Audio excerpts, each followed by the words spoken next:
Hello everyone, I am Jeevan. Welcome to my YouTube channel Maths with जीवन।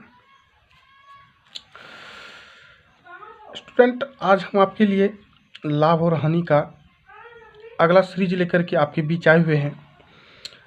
आज जो भी हम सवाल लाए हुए हैं वो सारे सवाल रेलवे और एसएससी के एग्ज़ाम में पूछे गए सवाल हैं, और ये से जो सारे सवाल हैं ये काफ़ी इम्पोर्टेंट टाइप हैं, और ये सब टाइप ही घूम फिर करके सवाल हर एग्ज़ाम में पूछा जाता है। इसीलिए हम सवाल को चुन चुन के आपके बीच में 4 टाइप का लाए हुए हैं, और चारों ही 4 सवाल हैं और चारों अलग अलग टाइप के हैं। और इन टाइप को आज हम करने का प्रयास करेंगे ताकि जिन भी स्टूडेंट को इन सब टाइप में प्रॉब्लम आती है वो अपना प्रॉब्लम दूर कर पाए। तो चलिए ज़्यादा समय ना लेते हुए आज के सवाल की तरफ बढ़ते हैं।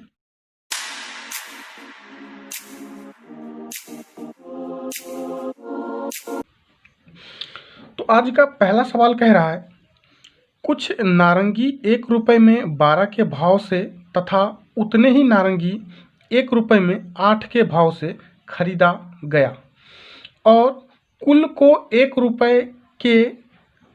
रुपये में 10 के भाव से बेच दिया, तो लाभ या हानि प्रतिशत ज्ञात करें। सवाल को आप समझ गए। कह रहा था कि 1 रुपये में 12 के भाव से उसने खरीदा, और दूसरे प्रकार का नारंगी 1 रुपये में 8 के भाव से खरीदा, और जितना इधर खरीदा है उतना ही नारंगी इधर भी खरीदा है।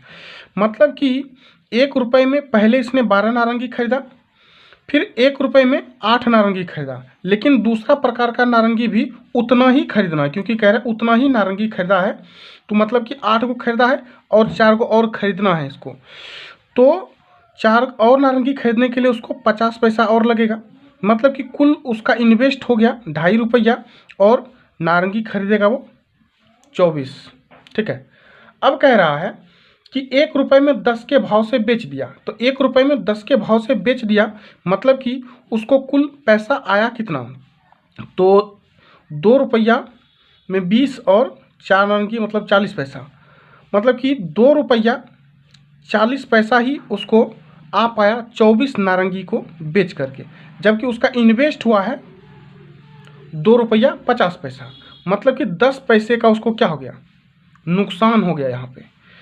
तो हम निकालें अपना, तब 10 पैसे का नुकसान हो गया तो हानि प्रतिशत निकालेंगे। तो हानि प्रतिशत बराबर क्या होता है, हानि 10 पैसे का, इस 10 पैसे को रुपया बनाएंगे, मतलब कि 100 से इसमें भाग देंगे।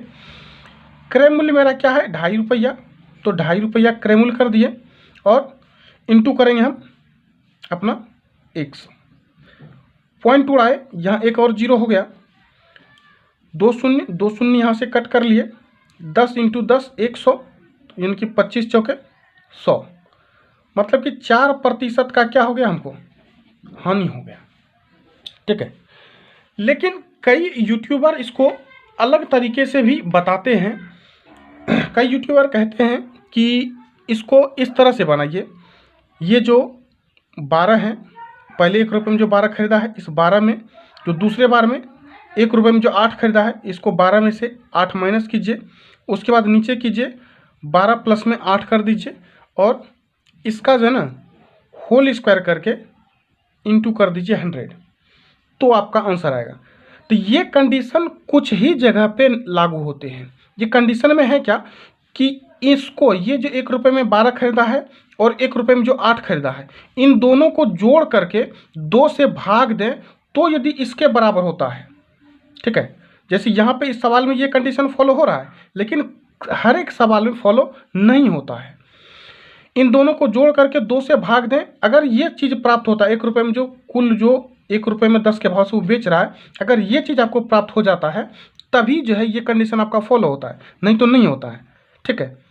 तो इसलिए हम आपको ये ट्रिक्स आपको नहीं बताएंगे, और हम इसका सजेस्ट भी आपको नहीं करेंगे। आप बिल्कुल बेसिक कॉन्सेप्ट से बनाइए ना, हो एकदम बिल्कुल आसान है, इसमें कुछ है क्या इससे ज़्यादा कैलकुलेशन इसका भारी है, या फिर इससे ज़्यादा लंबा ये बना, कहीं भारी नहीं है। बस सिर्फ जो है ना ट्रिक बोल करके एक हवा बना दिया गया है, इसको बेवकूफ़ बनाने के लिए एक तरीका बन गया आजकल का। आप कॉन्सेप्ट से बनाइए, एग्जाम में कॉन्सेप्ट ही आपका काम आता है। ठीक है। तो चलिए अगले सवाल की ओर बढ़ते हैं। अगला सवाल कह रहा है कि किसी वस्तु को 2400 रुपये में बेचने पर प्राप्त लाभ उसे 1600 रुपये में बेचने पर उठाए गए हानि का 3 गुना है। वस्तु का क्रय मूल्य क्या है? तो देखिए, आप सवाल को समझ रहे हैं ना। सवाल ये कह रहा है, आपको एक छोटा सा एग्जांपल लेकर के बताते हैं। मान लिया जाए कि एक वस्तु को हम 5 रुपये में खरीदते हैं और इस वस्तु को हम 6 रुपये में बेच देते हैं, ठीक है।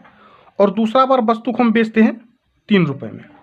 तो यदि हम वस्तु को 5 रुपये में खरीदें, बेच रहे हैं 6 रुपये में, मतलब कि हम 1 रुपये का लाभ ले रहे हैं। वस्तु को खरीदे हम 5 रुपये में, बेच रहे हैं 3 रुपये में, मतलब कि हमको 2 रुपये की हानि हो रही है। अब हम यहीं पे अब इस सवाल को इस तरह से बना कि किसी वस्तु को 6 रुपये में बेच करके जितना लाभ होता है 3 रुपये में बेचने पर हानि का क्या है। यानी कि 3 रुपये में बेच करके जितना भी हमको हानि हुआ है उसका आधा है, या फिर हम कहें कि जितना इसका हमको लाभ हुआ है उसका दुगुना इधर हानि हुआ है। तो ऐसे सवाल को, यानी कि 1 भाग इधर से लाभ हो रहा है, 2 भाग इधर से हानि हो रहा है, ठीक है।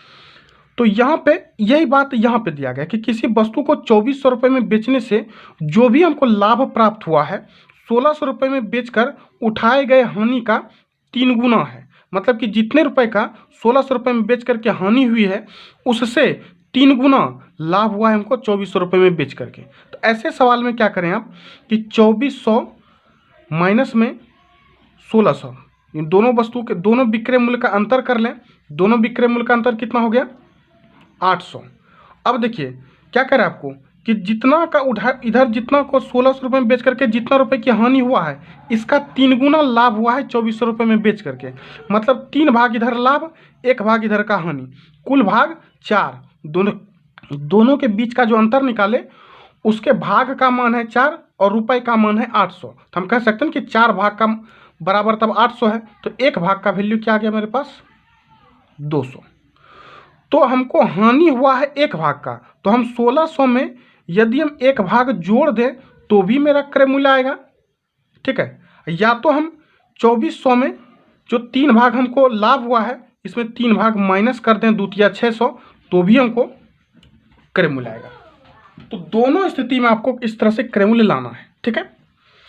तो आपको दोस्तों अगर ये मेरा वीडियो पसंद आ रहा है तो लाइक जरूर करें, और आप हमारे चैनल पे अगर पहली बार आए हुए हैं तो सब्सक्राइब जरूर कर लें, और दोस्तों के बीच वीडियो शेयर जरूर करें ताकि जो नहीं देख पा रहे हैं, जो क्लास नहीं कर पा रहे हैं, वो मेरे वीडियो को देख करके अपनी नॉलेज में इम्प्रूवमेंट कर पाएँ और एग्ज़ाम में अच्छा परफॉर्मेंस कर पाएँ।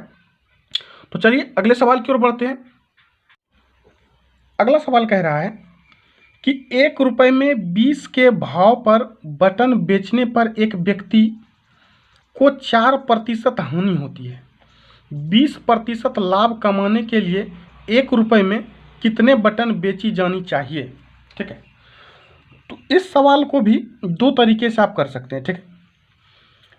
1 रुपये में जितने बटन आप खरीद रहे हैं इंटू आपको कितने रुपए की हानि हुई है?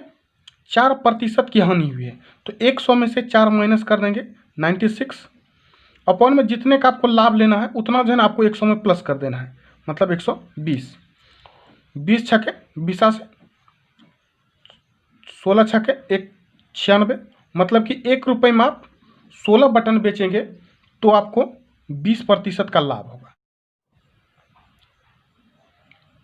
चलिए अगले सवाल की ओर बढ़ते हैं। तो अगला सवाल कह रहा है कि 1 रुपये में यदि राम 10 रुपये में 15 के भाव से कुछ आम खरीद कर 15 रुपये में 10 के भाव से बेच देता है तो लाभ या हानि प्रतिशत ज्ञात करें। तो ऐसे सवाल में जो स्टूडेंट कंफ्यूज हो जाते हैं कि क्या हमको इस सवाल में लाभ हुई या हानि हुई, तो आप इसको इस तरह से समझ सकते हैं। सिर्फ आपको इस वाली लाइन को ध्यान में रखना है, बस इतना कहूँ। अगर यदि इसको पहला वाला को x कहें और दूसरा वाला को आप y कहें, सिर्फ हम समझने के लिए, x y आपको रटना नहीं है। तो अगर यदि ये जो x है, ये ये अगर यदि x बड़ा है y से, मतलब इस तरह से, अगर x y से बड़ा है तो आपको हमेशा क्या होगी, हानि होगी। ठीक है। अगर यदि y बड़ा है x से तो आपको हमेशा क्या होगा, लाभ होगा। ठीक है। तो इस बात को आप इस तरह से ध्यान में रख सकते हैं। तो यहाँ पे देखिए x आपका छोटा है और y आपका बड़ा है, तो ये लगा आपका y बड़ा है x छोटा है, तो आपको यहाँ पे क्या होगा, लाभ होगा। अब इस सवाल को करते कैसे हैं, इस सवाल को इस तरह से कीजिए, यहाँ लिखिए रुपया, यहाँ पे लिखिए वस्तु। रुपए कितने हैं, 10, वस्तु कितने हैं, 15। फिर यहाँ पे क्या है, रुपए कितने हैं, 15 और वस्तु हैं 10। इसको क्रॉस में गुना कीजिए इस तरह से, 15 इंटू 15 225, 10 इंटू 10 100। तो अब आप क्या करेंगे, इन दोनों के बीच का अंतर आप निकालेंगे। ठीक है। 225 में आप इसको घटा लेंगे, क्या बच जाएगा, 125। और 125 है, और आपको जो ये है छोटा वाला, दोनों को घटा करके आपको देखिए, आपको एक बात जो है आसान तरीके से अगर याद रखना है तो आप इस तरह से याद रख सकते हैं कि जब भी लाभ होगा तो दोनों के बीच का अंतर निकाल करके जो इन दोनों में से छोटा होगा उसको आपको नीचे रखना है। ठीक है। अगर हानि होगी तो बड़ा वाला को नीचे रखना, दोनों का अंतर निकाल करके बड़ा वाला को नीचे रखना है। अगर लाभ होगा तो छोटा वाला को नीचे रखना है। ठीक है। इंटू कर देंगे आप 100 से, क्योंकि प्रतिशत आपको लाना है। ठीक है। तो 100 कट गया, मतलब कि आपको 125% का क्या हो गया, इस पर लाभ हो गया। तो इस तरह से बिल्कुल ईजिली रूप से सारे सवाल को आप कर सकते हैं। बस आप हमारे वीडियो को निरंतर विजिट करते रहिए, और आपको अगर मेरी वीडियो पसंद आए तो लाइक ज़रूर करें और चैनल को सब्सक्राइब ज़रूर कर लें, ताकि हम जो भी वीडियो अपलोड करें उसका नोटिफिकेशन सीधे आप तक सबसे पहले पहुंच सके। तो धन्यवाद, आपसे फिर अगले वीडियो में मिलते हैं।